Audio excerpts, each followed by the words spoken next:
Здравствуйте, зрители канала Ремонт Рено. Несмотря на то, что у нас канал Ремонт Рено, в рубрике «Будни автосервиса» мы можем рассказывать и про другие машины, интересные случаи. Вот нам притащили такой интересный экземпляр Opel Astra H с мотором Z16 XE. Предыстория такова этой машины. Она была битая в морду. И удар был, такой силы, что даже там двигатель был сильно поврежден. То есть там с блоком были проблемы. Вот то, что ее ремонтировали, видно, что вот капот стоит уже крашен, недокрашенный, made in Taiwan. Вот. Фишка в том, что человек в каком-то деревенском сервисе с каким-то супермотористом собрал двигатель и за основу взял свой Z16 XER и мотор A16 XER.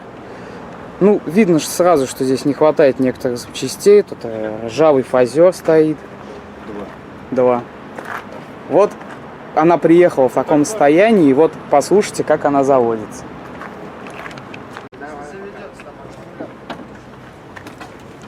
Газ нахуй нажми, прикольно.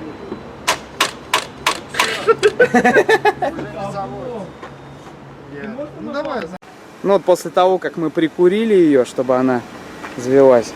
Давай. Газ в пол нажми, прикольно.